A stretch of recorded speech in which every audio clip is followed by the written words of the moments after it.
जय श्री बालाजी की। Hello student, स्वागत है आप सबका। 12th के अपने चैप्टर चल रहे हैं, चैप्टर नंबर 1 अर्थशास्त्र का परिचय। तो अपन तैयारी कर रहे हैं। तो पिछले वीडियो में अपन ने 4 टॉपिक कर लिए थे, याद हो तो कौन कौन से?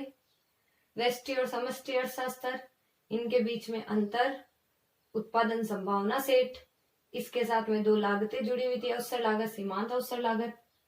और फिर अपन ने वीडियो में देखा था अर्थव्यवस्था की केंद्रीय समस्याएं। फिर आज है आर्थिक विश्लेषण की विधियां।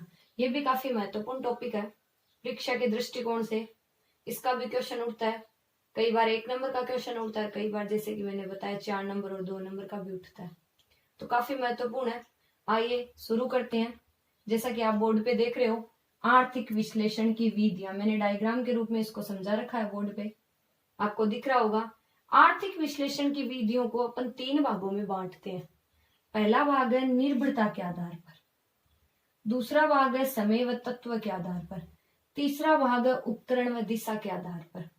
आर्थिक विश्लेषण की विधियों को 3 भागों में बांटा गया है, निर्भरता के आधार पर, समय व तत्व के आधार पर और उपकरण व दिशा के आधार पर। और इन सभी के साथ इन पॉइंटों को भी अलग अलग भागों में बांटा गया है। जैसे निर्भरता के आधार पर अगर देखें तो निर्भरता के आधार पर पॉइंट को 2 भागों में बांटा गया है, आंशिक और सामान्य। निर्भरता के आधार पर पॉइंट को देखें तो आंशिक और सामान्य। समय तत्व के आधार पर पॉइंट को देखें तो स्थैतिक, तुलनात्मक, प्रावेगिक। उपकरण व दिशा के आधार पर देखें तो निगमन, आगमन। फिर इनके पॉइंट और है। तो सबसे पहले अपन पॉइंट नंबर 1 की बात करते हैं। पॉइंट नंबर 1, निर्भरता के आधार पर आर्थिक विश्लेषण की विधियों को समझाइए। निर्भरता के आधार पर आर्थिक विश्लेषण की विधियों को समझाइए। आइए समझाते हैं। पॉइंट नंबर 1 से स्टार्ट करते हैं। पॉइंट नंबर आपका 1 है आंशिक। पॉइंट नंबर आपका 1 है आंशिक। आंशिक विश्लेषण किसे कहते हैं? जब आर्थिक विश्लेषण किसी एक कारक को ध्यान में रखकर किया जाता है तो वह आंशिक विश्लेषण कहलाता है। जब आर्थिक विश्लेषण किसी एक कारक को ध्यान में रखकर किया जाता है तब वह आंशिक विश्लेषण कहलाता है।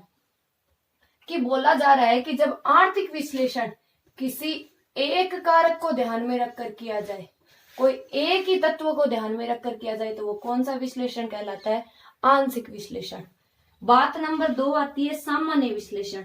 जब वस्तु की मांग का अध्ययन उस वस्तु की कीमत के साथ साथ अन्य कारकों को ध्यान में रखकर किया जाता है, जब वस्तु की मांग का अध्ययन उस वस्तु की कीमत के साथ साथ अन्य कारकों को ध्यान में रखकर किया जाता है, तब वह कौन सा विश्लेषण कहलाता है? तब वह कहलाता है सामान्य विश्लेषण। तब वह सामान्य विश्लेषण कहलाता है। अगर अपन पहला पॉइंट देखें कि जब आर्थिक विश्लेषण किसी एक कारक को ध्यान में रखकर किया जाता है तब वह कहलाता है आंशिक विश्लेषण। जब आर्थिक विश्लेषण किसी एक कारक को ध्यान में रखकर किया जाता है तब वह कौन सा विश्लेषण कहलाता है? आंशिक विश्लेषण।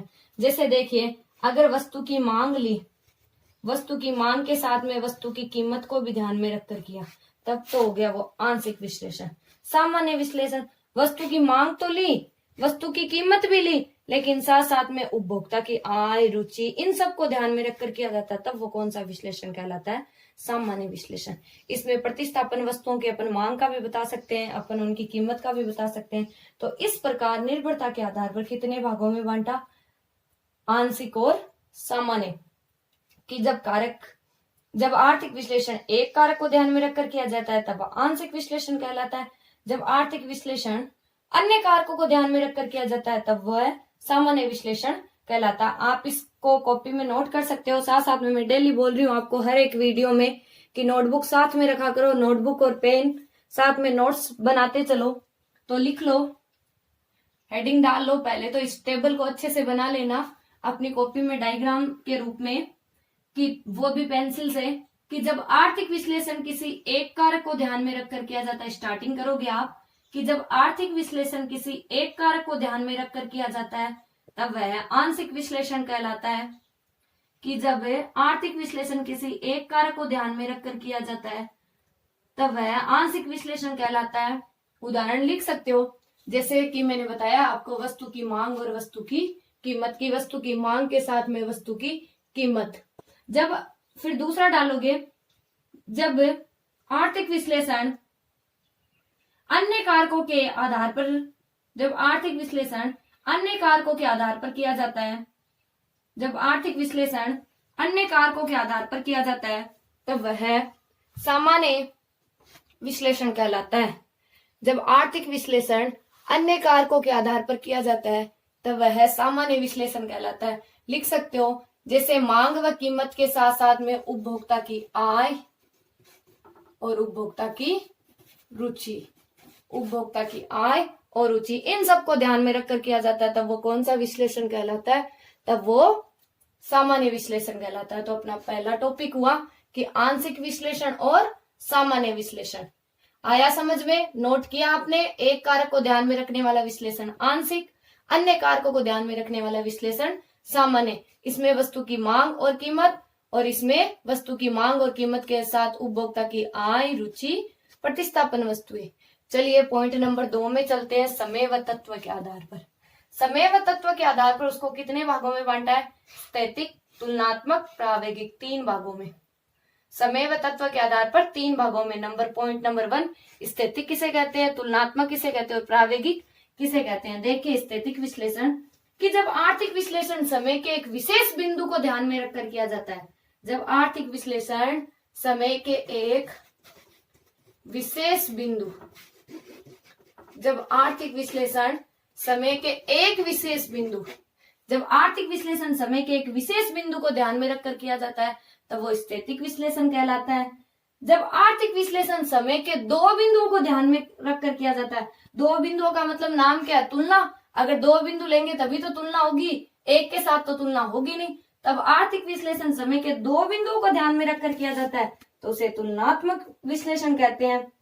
और जब आर्थिक विश्लेषण 2 या 2 से अधिक, मतलब एक श्रृंखला के रूप में, एक साम्यकी श्रृंखला के रूप में किया जाता है तो उसे कौन सा विश्लेषण कहते हैं? उसे प्रावेगिक विश्लेषण कहते हैं। तो आप बता सकते हो, जब आर्थिक विश्लेषण समय के एक बिंदु को ध्यान में रखकर किया जाता है तो उसे स्थैतिक विश्लेषण कहते हैं। जब आर्थिक विश्लेषण समय के 2 बिंदुओं को ध्यान में रखते हुए किया जाता है तो उसे तुलनात्मक विश्लेषण कहते हैं। और जब आर्थिक विश्लेषण साम्यों के मध्य होने वाले परिवर्तनों की श्रृंखला के आधार पर किया जाता है तो उसे कौन सा विश्लेषण कहते हैं? उसे अपन प्रावेगिक विश्लेषण कहते हैं। इनको भी आप कॉपी में नोट कर लो, हेडिंग डाल लो, समय व तत्व के आधार पर। पॉइंट नंबर 1, स्थैतिक, कि जब आर्थिक विश्लेषण समय के एक विशेष बिंदु के आधार पर किया जाता है तो उसे स्थैतिक विश्लेषण कहते हैं। जब आर्थिक विश्लेषण समय के एक विशेष बिंदु के आधार पर किया जाता है तो उसे स्थैतिक विश्लेषण कहते हैं। जब आर्थिक विश्लेषण समय के एक विशेष बिंदु के आधार पर किया जाता है तो इसे स्थैतिक विश्लेषण कहते हैं। अगला लिखो, जब आर्थिक विश्लेषण समय की 2 बिंदुओं से संबंधित, जब आर्थिक विश्लेषण समय की 2 बिंदुओं से संबंधित स्थितियों की तुलना करने पर किया जाता है, जब आर्थिक विश्लेषण समय की 2 बिंदुओं की स्थितियों से संबंधित तुलना करने पर किया जाता है तो उसे तुलनात्मक विश्लेषण कहते हैं। तो उसे तुलनात्मक विश्लेषण कहते हैं। फिर लिख सकते हो, जब साम्यों के मध्य होने वाली परिवर्तन की, जब साम्यों के मध्य होने वाले परिवर्तन की, जब साम्यों के मध्य होने वाले परिवर्तन की श्रृंखला के आधार पर, जब साम्यों के मध्य होने वाले परिवर्तन की श्रृंखला के आधार पर आर्थिक विश्लेषण किया जाता है, जब साम्यों के मध्य होने वाले परिवर्तन की श्रृंखला का आर्थिक विश्लेषण किया जाता है तो उसे प्रावेगिक विश्लेषण कहते हैं। तो उसे प्रावेगिक विश्लेषण कहते हैं। तो ये अपना पॉइंट था समय व तत्व के आधार पर। पहला था इसमें स्थैतिक, फिर था तुलनात्मक, फिर था प्रावेगिक। जब एक कारक को ध्यान में रखकर किया जाता समय के एक विशेष बिंदु को ध्यान में रखकर किया जाता है तो उसे स्थैतिक कहते हैं। जब समय के 2 बिंदुओं की तुलना के मध्य किया जाता है तो उसे तुलनात्मक। जब साम्य के एक श्रृंखला के परिवर्तन के आधार पर किया जाता है तो उसे प्रावेगिक विश्लेषण कहते हैं। तो इसका भी आप हेडिंग डाल के लिखना, समय व तत्व के आधार पर। इसमें आपको एक नंबर का छोटा क्वेश्चन और बताती हूँ। 1 नंबर का छोटा क्वेश्चन कि आर्थिक स्थितिक व आर्थिक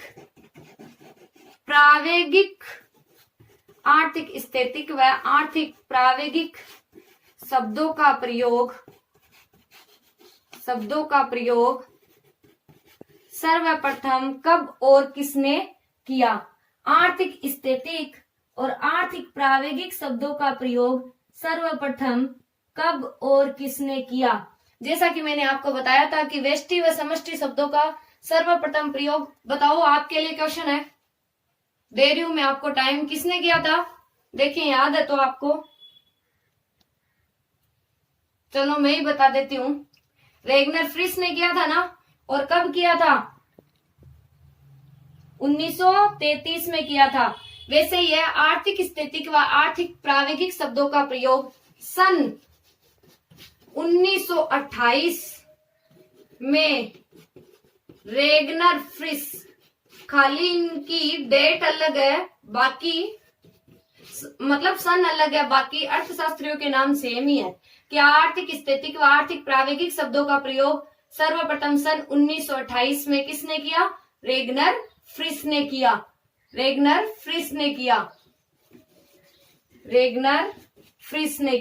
आर्थिक स्थितिक व आर्थिक प्रावेगिक शब्दों का प्रयोग सर्वप्रथम 1928 में रेगनर फ्रिस ने किया।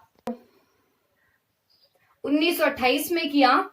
किसका, आर्थिक स्थितिक व आर्थिक प्रावेगिक शब्दों का प्रयोग सर्वप्रथम रेगनर फ्रिस ने सन 1928 में किया। 1 नंबर का क्वेश्चन पूछा जाता है। दोनों क्वेश्चनों के बीच में आ गया, व्यष्टि और समष्टि के बीच में आया था। व्यष्टि और समष्टि शब्दों का प्रयोग कब और किसने किया था। व्यष्टि और समष्टि शब्दों का प्रयोग रेगनर फ्रिस ने सन 1933 में किया। आर्थिक स्थितिक और आर्थिक प्रावेगिक शब्दों का प्रयोग किसने किया, सन 1928 में किसने किया, रेगनर फ्रिस ने। तो अपने 2 पॉइंट हुए, निर्भरता के आधार पर, समय व तत्व के आधार पर। निर्भरता के आधार पर 2 थे, आंशिक और सामान्य। समय व तत्व के आधार पर 3 थे, स्थितिक, तुलनात्मक और प्रावेगिक। अब इंपॉर्टेंट भी है परीक्षा के लायक, इनका क्या पता 1 नंबर का क्वेश्चन पूछ ले और बड़े क्वेश्चनों में भी पूछ ले, लेकिन उपकरण व दिशा के आधार पर तो आता ही है क्वेश्चन। उपकरण व दिशा के आधार पर आर्थिक विश्लेषण की विधियों को समझाए। बताओ, उपकरण व विश्लेषण के आधार पर आर्थिक विश्लेषण के कौन कौन से हैं, निगमन और आगमन। और दिशा के आधार पर देखो, उपकरण व दिशा के आधार पर निगमन और आगमन के रूप में आर्थिक विश्लेषण की विधियों को समझाया गया है। अब अपन चलते हैं सबसे पहले निगमन पर, क्योंकि पेपर में इनके बीच में अंतर भी पूछा जाता है। निगमन व आगमन विधि में अंतर बताइए। चलिए चलते हैं अपन कि निगमन विधि के अंतर्गत किसी एक विशेष व्यक्तिगत इकाई के आर्थिक विश्लेषण तर्क विधि के आधार पर करते हैं।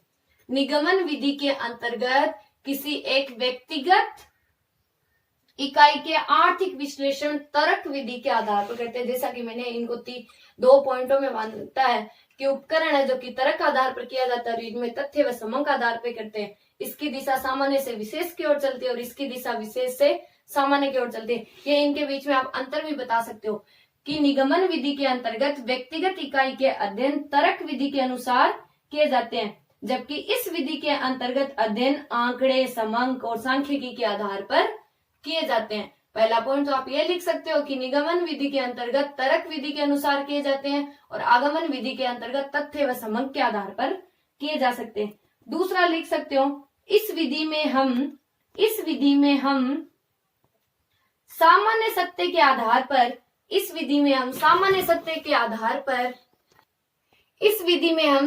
सत्य से विशेष सत्य की ओर पता लगाते हैं और आगमन विधि में हम विशेष सत्य से सामान्य सत्य का पता लगाते हैं। इस विधि में हम सामान्य सत्य से विशेष सत्य का पता लगाते हैं और इस विधि में हम विशिष्ट सत्य से सामान्य सत्य का पता लगाते हैं। यानी वास्तविक घटनाओं के तथ्यों की, वास्तविक जगत के घटनाओं के तथ्यों के संकलन के आधार पर इसमें निष्कर्ष निकाले जाते हैं। अब आप इनका अलग अलग नाम भी बता सकते हो कि निगमन विधि का आप दूसरा नाम बता सकते हो काल्पनिक काल्पनिक, या फिर बता सकते हो निराकार, काल्पनिक और निराकार की निगमन विधि को अपन काल्पनिक विधि भी बोल सकते हैं, निराकार विधि भी बोल सकते हैं, और एक तो अपने ऊपर आया हुआ है ही तर्क विधि भी बोल सकते हैं। जबकि आगमन विधि को अपन आगमन विधि को अपन कौन सा बोल सकते हैं? एक बोल सकते हो आप ऐतिहासिक विधि, और दूसरा बोल सकते हो आप अनुभव पर आधारित विधि, अनुभव पर आधारित विधि। दो इनके नाम भी बता सकते हो। अगर आप इनके पॉइंट, जैसे कि मैंने आपको वेष्टि और समष्टि में अंतर का आधार, क्रम संख्या, वेष्टि समष्टि, ऐसे इसमें भी बना सकते हो। क्रम संख्या, अंतर का आधार, निगमन और आगमन। तो आप पहला उपकरण बना के बता सकते हो कि इसमें व्यक्तिगत इकाइयों का अध्ययन तर्क के हिसाब से किया जाता है, उनमें तथ्यों और समंग के आधार पर किया जाता है। इसमें दिशा सामान्य से विशेष की ओर चलती है और इसमें दिशा विशेष से सामान्य की ओर चलती है। इस विधि के दूसरे नाम काल्पनिक, निराकार और तर्क विधि है। इस विधि के दूसरे नाम ऐतिहासिक विधि और अनुभव पर आधारित विधि है। और आप बता सकते हो इसे हम माल्थस का सिद्धांत भी कहते हैं। इस विधि को आप, सॉरी बीच बीच में आपको डिस्टरबेंस कर रही हूं, इस विधि को आप माल्थस का सिद्धांत भी बोलते हो। इस विधि को अपन माल्थस का सिद्धांत भी कहते हैं। तो आप बता सकते हो उपकरण, दिशा, दूसरे नाम, अलग, अन्य नाम लिख लो, अन्य नाम, ये हो ही गया इसमें अन्य नाम। चलिए अब आप इसको नोटबुक में लिख सकते हो, निकाल लो नोटबुक। पहले डालो निगमन विधि, लिखो निगमन विधि के अंतर्गत किसी एक व्यक्तिगत इकाई के आर्थिक विश्लेषण, निगमन विधि के अंतर्गत किसी एक व्यक्तिगत इकाई के आर्थिक विश्लेषण तर्क विधि के आधार पर करते हैं। निगमन विधि के अंतर्गत किसी एक विशेष व्यक्तिगत इकाई के आर्थिक विश्लेषण तर्क विधि के आधार पर करते हैं। इस विधि में हम सामान्य सत्य के आधार पर किसी विशिष्ट सत्य का पता लगाते हैं। इस विधि में हम किसी सामान्य सत्य के आधार पर किसी विशिष्ट सत्य का पता लगाते हैं। जब तर्क विधि के आधार पर सामान्यकरण किया जाता है तो उसे निगमन विधि कहते हैं। जब तर्क विधि के आधार पर सामान्यकरण किया जाता है तो उसे निगमन विधि कहते हैं। तथा इस विधि के अन्य नाम काल्पनिक, निराकार व तर्क विधि है। तथा इस विधि के अन्य नाम काल्पनिक, निराकार व तर्क विधि है। यह थी आपकी निगमन विधि। चलिए आगमन विधि में, इस विधि के अंतर्गत आर्थिक विश्लेषण के सामान्य नियमों को किसी एक व्यक्तिगत इकाई के आर्थिक व्यवहार में खोजते हैं। सामान्य नियमों को किसी एक विशेष व्यक्तिगत इकाई के आर्थिक व्यवहार में खोजते हैं। आगमन विधि में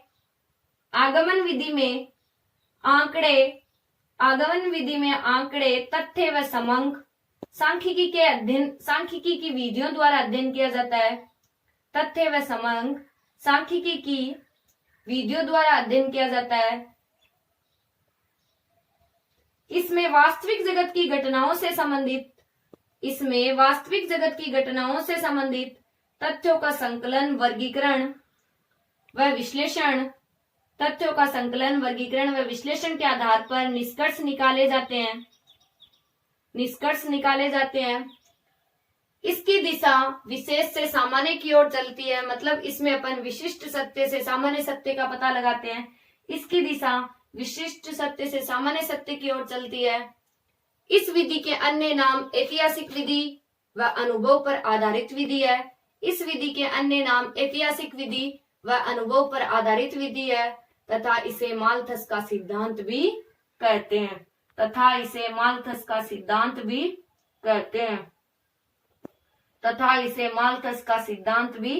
कहते हैं। इस प्रकार हमारे आर्थिक विश्लेषण विधियों के तीनों टॉपिक हो गए, निर्भरता के आधार पर, समय व तत्व के आधार पर, उपकरण व दिशा के आधार पर। निर्भरता के आधार पर अपन ने किया था आंशिक और सामान्य, समय व तत्व के आधार पर किया था स्थैतिक, तुलनात्मक और प्रायोगिक, उपकरण व दिशा के आधार पर किया था निगमन और आगमन। इसको मैंने आपको वीडियो में लिखवाया भी है, समझाया भी है। इसको दोबारा वीडियो में इसको समझना और नोट कॉपी में, नोटबुक में लिखते जाना, नोट साथ साथ में बना के चलो। आई थिंक आपको समझ में आया होगा कि आर्थिक विश्लेषण की विधि। इसका 1 नंबर का एक क्वेश्चन ये और बताया था कि आर्थिक स्थैतिक व आर्थिक प्राप्त। इस प्रकार अपन जैसे व्यष्टि और समष्टि का 1 नंबर का क्वेश्चन देखा था, वैसे ही इसका था आर्थिक स्थैतिक और आर्थिक प्रायोगिक शब्दों का प्रयोग सर्वप्रथम किसने किया था? तो सर्वप्रथम किसने किया था आर्थिक स्थैतिक और आर्थिक प्रायोगिक शब्दों का प्रयोग? रेगनर फ्रिस ने किया था। और कब किया था? सन 1928 में। वैसे ही निगमन और आगमन में देखा उपकरण के आधार पर, दिशा के आधार पर और इनके अन्य नाम। इस प्रकार से इसके क्वेश्चन पूछे जाते हैं। तो 2 नंबर का भी पूछ सकता है, 4 नंबर का भी और 1 नंबर का, जैसे केंद्रीय समस्याओं के जैसे। तो में भी आपको समझ में आया है और आप नोटबुक में लिखते जाए और ध्यान से पढ़िएगा। अब इस वीडियो में 2 छोटे छोटे टॉपिक है और ये इस चैप्टर के अंतिम टॉपिक है। इन टॉपिक के साथ अपना चैप्टर खत्म हो जाएगा। बाकी छोटे छोटे क्वेश्चन बचेंगे जो कि मैं आपको अलग वीडियो में आपको समझा दूंगी। तो अपना फर्स्ट जो टॉपिक, 2 टॉपिक मैंने बोर्ड पे लिख रखे हैं। पहला टॉपिक अपना अर्थव्यवस्था और दूसरा टॉपिक अपना अर्थशास्त्र, कला या विज्ञान के रूप में। तो पहला टॉपिक अपन देखते हैं अर्थव्यवस्था, कि अर्थव्यवस्था के दृष्टिकोण से क्या होता है। इनका अगर देखिए तो इनका 1 नंबर का क्वेश्चन पूछा जाता है, क्योंकि जो ही मैंने चैप्टर स्टार्ट किया था, मैंने आपको सबसे पहले ही बताया था कि इस चैप्टर में 1 नंबर का क्वेश्चन पक्का पूछा जाएगा। या तो 3 1-1 नंबर के पूछ ले, या 2 1-1 नंबर के पूछ ले, या फिर 1-1 नंबर का पूछ ले। तो मतलब 1 नंबर का तो क्वेश्चन पूछना इस चैप्टर में जरूरी है। तो सबसे पहला अर्थव्यवस्था। अर्थव्यवस्था का आपने 11th में भी पढ़ा है, अर्थव्यवस्था के प्रकारों को पढ़ा है, अर्थव्यवस्था को पढ़ा है। मैं आपको आपके सामने एक टेबल दी गई है, इस टेबल के अनुसार तीनों प्रकारों को इन समस्याओं के साथ में समझाऊंगी मैं। तो अर्थव्यवस्था किसे कहते हैं मैं आपको बता दूं पहले, कि अर्थव्यवस्था का अर्थ किसी देश का वह राजनीतिक, सामाजिक व आर्थिक संगठन, ढांचा या संरचना या बनावट से होता है, जिसे अर्थव्यवस्था कहा जाता है। कि अर्थव्यवस्था का अर्थ किसी देश का वह सामाजिक, राजनीतिक ढांचा, संरचना या बनावट से होता है, जिसे अपन क्या बोल सकते हैं? जिसे अपन अर्थव्यवस्था कहते हैं। तो आप इसको कॉपी में भी लिख लो कि अर्थव्यवस्था का अर्थ किसी देश का सामाजिक, राजनीतिक व आर्थिक संगठन, ढांचा, संरचना या बनावट से होता है, जिसे अपन अर्थव्यवस्था कहते हैं। और इसमें लोग अलग अलग तरीकों से, अलग अलग वैधानिक तरीकों से अपनी आर्थिक क्रियाएं करते हैं अपने जीवन यापन के लिए। फिर मैंने बताया कि अर्थव्यवस्था को कितने प्रकार में बांटा जाता है। अर्थव्यवस्था को 3 रूपों में बांटा गया है, पूंजीवादी, सामाजिक और राजनीतिक। पूंजीवादी अर्थव्यवस्था क्या होता है, सामाजिक अर्थव्यवस्था क्या होता है, मिश्रित अर्थव्यवस्था, राजनीतिक या मिश्रित अर्थव्यवस्था। मिश्रित अर्थव्यवस्था क्या होता है, इनका इसमें अपन डिटेल में पढ़ेंगे नहीं, डिटेल में अपन 11th में पढ़ चुके हैं और इसमें इतना डिटेल से बताया हुआ भी नहीं और पूछेंगे भी नहीं। तो पूंजीवादी, समाजवादी, मिश्रित अर्थव्यवस्था का सिर्फ अपन समस्या के हिसाब से पढ़ेंगे। फिर मैंने नीचे लिखा है क्षेत्र की अर्थव्यवस्था। यही आपने 11th में पढ़ा है, बीएम के अंदर भी पढ़ा होगा कि अर्थव्यवस्था के क्षेत्र कौन कौन से 3 क्षेत्र होते हैं, प्राथमिक क्षेत्र, द्वितीयक क्षेत्र, तृतीयक क्षेत्र। इनको अन्य नामों से भी बुलाया जाता है। ऐसे क्षेत्र जो प्राकृतिक रूप से होते हैं, कृषि व पशुपालन के रूप से होते हैं, उन्हें प्राथमिक क्षेत्र कहते हैं, जिनको कृषि व पशुपालन बोला जाता है। ऐसे क्षेत्र जो कच्चे माल को निर्मित माल में परिवर्तित करते हैं, वो द्वितीय क्षेत्र होते हैं, जैसे निर्माण और विनिर्माण क्षेत्र। ऐसे क्षेत्र जो सेवा के क्षेत्र में प्रयोग में किए जाते हैं, जैसे बैंकिंग माध्यम से, परिवहन के माध्यम से, तो उन्हें अपन बोलते हैं तृतीय क्षेत्र, जिसको कौन सा क्षेत्र बोला जाता है, सेवा क्षेत्र। तो इस प्रकार ये क्षेत्र होते हैं। सेवा क्षेत्र तो अर्थव्यवस्था का अर्थ हुआ, आप प्रकारों को लिख लेना, पूंजीवादी, समाजवादी, मिश्रित, फिर क्षेत्रों को लिख लेना। अब मेन अपन टॉपिक पे चलते हैं कि क्वेश्चन किस प्रकार से उठता है। तो मैंने साथ साथ में बताया आपको समस्याएं, इधर आप लिख लेना।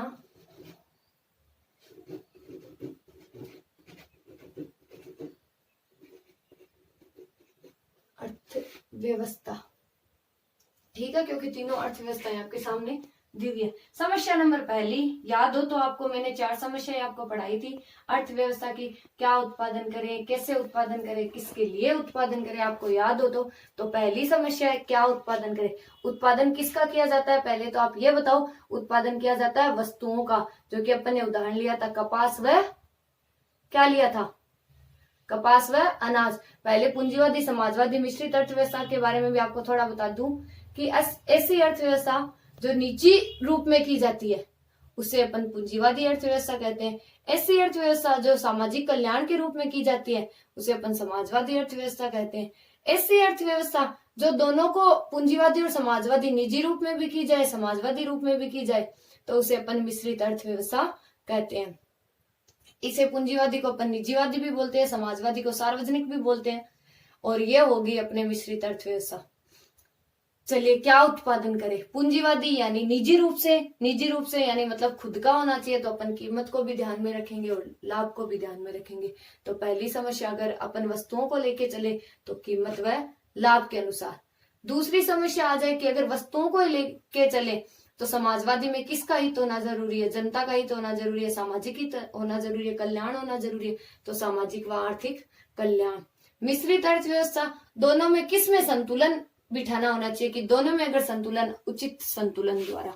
आई समझ में। पहली अर्थव्यवस्था क्या उत्पादन करे, कीमत व लाभ के अनुसार। दूसरी सामाजिक व आर्थिक कल्याण के अनुसार। मिश्रित अर्थव्यवस्था में उचित संतुलन के द्वारा। ये थी पहली, नोटबुक में नोट कर लेना।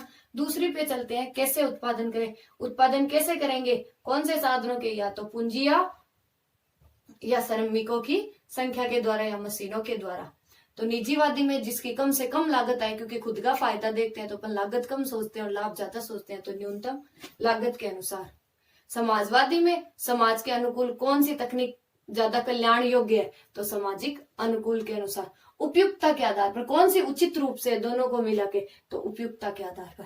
तो इनमें संसाधनों के हिसाब से देखें तो न्यूनतम लागत के आधार पर, समाज अनुकूल तकनीक के आधार पर और उपयुक्तता के आधार पर।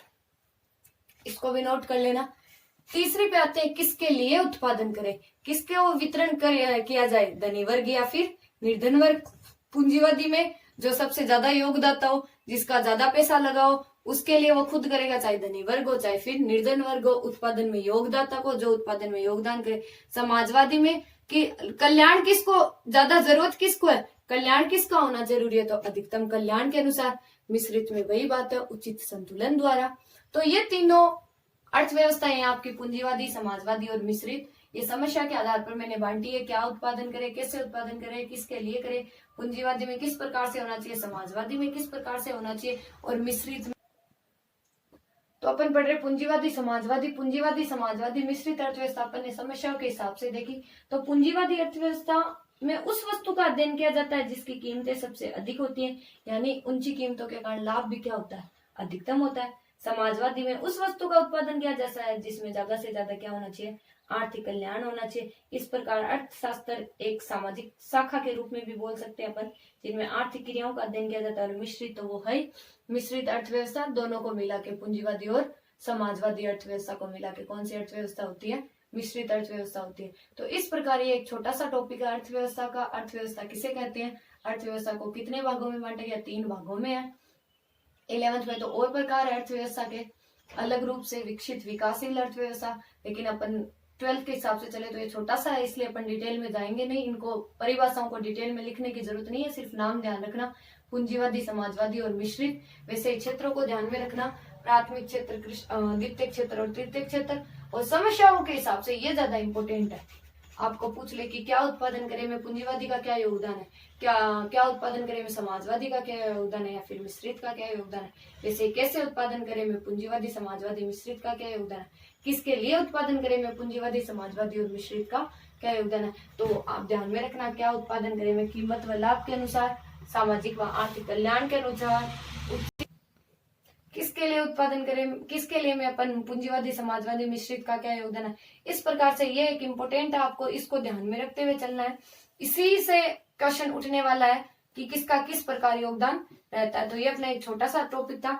चलिए आप नोटबुक में इसको नोट कर लेना। परिभाषा मैंने आपको बताई दी अर्थव्यवस्था की, कि अर्थव्यवस्था वह है सामाजिक व राजनीतिक ढांचा, संरचना या बनावट होता है जिसे अर्थव्यवस्था कहा जाता है। इसके 3 क्षेत्र होते हैं, प्राथमिक, द्वितीयक और तृतीयक, और इस 3 प्रकार होते हैं, पूंजीवादी, समाजवादी और मिश्रित। अब अपन चलते हैं अर्थव्यवस्था कला या विज्ञान में। इधर आप लिख लेना इसके 3 क्षेत्र। अब चलते हैं अर्थशास्त्र कला या विज्ञान के रूप में। ये भी छोटा सा 1 नंबर का क्वेश्चन पूछने वाला, ज्यादा बड़ा है नहीं, इसीलिए मैंने छोटे से रूप में आपको लिखा है। आप हेडिंग में लिख लेना अर्थशास्त्र कला या विज्ञान के रूप में। तो पहला पॉइंट है, अर्थशास्त्र विज्ञान के रूप में किस प्रकार से होता है। अर्थशास्त्र को वैज्ञानिक रूप से किस प्रकार कहा जाता है, तो बता सकते हैं अपन कि अर्थशास्त्र वैज्ञानिक तरीके से होने वाले क्रमबद्ध, तथ्यपरक व तार्किक होते हैं। अर्थशास्त्र का अध्ययन क्रमबद्ध, तथ्यपरक व तार्किक होते हैं। अर्थशास्त्र के सिद्धांत व नियमों को विज्ञान के रूप में अपन ज्ञात कर सकते हैं। आप सीधे तरीके से बता सकते हो कि अर्थशास्त्र वैज्ञानिक तरीके से क्रमबद्ध, तथ्यपरक व तार्किक होते हैं। कि वैज्ञानिक तरीके से होने वाले अध्ययन अर्थशास्त्र में क्रमबद्ध, तथ्यपरक व तार्किक होते हैं। इनमें अर्थशास्त्र सिद्धांत व नियमों को विज्ञान के रूप में भी ज्ञात कर सकते हैं, जिसे अपन बोल सकते हैं अर्थशास्त्र विज्ञान के रूप में। वैसे ही अर्थशास्त्र कला के रूप में किस प्रकार होता है कि कला का अर्थ होता है शारीरिक अथवा मानसिक क्षमता से। शारीरिक अथवा मानसिक क्षमता से होता है।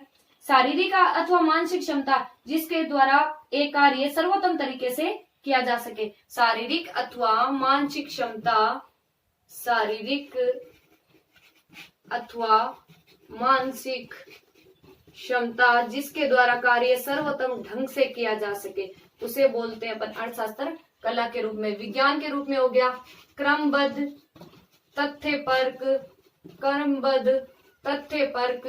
अध्ययन, जिसे अपन बोल सकते हैं वैज्ञानिक रूप में। तो आप लिख लो अर्थशास्त्र विज्ञान के रूप में कि अर्थशास्त्र वैज्ञानिक तरीके से होने वाले अध्ययन क्रमबद्ध व तथ्यपरक व तार्किक होते हैं। अर्थशास्त्र में वैज्ञानिक तरीके से होने वाले अध्ययन क्रमबद्ध, तथ्यपरक व तार्किक होते हैं। अर्थशास्त्र के सिद्धांत व नियमों को विज्ञान के रूप में ज्ञात कर सकते हैं। अर्थशास्त्र के सिद्धांत व नियमों को विज्ञान के रूप में ज्ञात कर सकते हैं। दूसरा आप लगा के लिख लेना अर्थशास्त्र कला के रूप में। अर्थशास्त्र कला के रूप में कला का अर्थ शारीरिक अथवा मानसिक क्षमता से है। कला का अर्थ शारीरिक अथवा मानसिक क्षमता से है जिसके द्वारा एक कार्य सर्वोत्तम या श्रेष्ठ तरीके से किया जा सके। जिसके द्वारा एक कार्य सर्वोत्तम या श्रेष्ठ तरीके से किया जा सके। इस प्रकार से अपना ये भी टॉपिक कंप्लीट हो जाता है कि अर्थशास्त्र, अर्थव्यवस्था का और अर्थशास्त्र कला या विज्ञान के रूप में। इसी के साथ अपना चैप्टर भी खत्म हो जाता है और अपने अब छोटे छोटे क्वेश्चन बचे हैं जो कि मैं आपको नेक्स्ट वीडियो में बना के बताऊंगी। नेक्स्ट वीडियो में करेंगे अपन छोटे छोटे क्वेश्चन, बोर्ड के माध्यम से ही करेंगे छोटे छोटे क्वेश्चन। आप अपनी नोट्स वाली कॉपी में लिखते जाना 1-1 नंबर के क्वेश्चन, महत्वपूर्ण प्रश्न, और अपने टॉपिक जो 6 टॉपिक हुए हैं उसी के साथ अपना पहला चैप्टर जो कि मैंने आपको शुरुआत में बताया था कितने नंबर का था, 5 नंबर का। पक्का 5 नंबर आपके पक्के हो गए होंगे। आप इनको दोबारा लिखना, ध्यान से देखना। इसी प्रकार अपना पहला चैप्टर खत्म होता है। चलिए पहला चैप्टर खत्म मतलब अपन छोटे क्वेश्चन कर लेंगे तब पहला चैप्टर खत्म हो। तो पहला चैप्टर अपने उसी छोटे क्वेश्चन के साथ खत्म हो जाएगा। अपने नोट्स के हिसाब से तो खत्म हो गया। चलिए ओके स्टूडेंट्स, बाय। जय श्री बालाजी की। Stay home, stay safe. Thank you so much. जय श्री बालाजी की।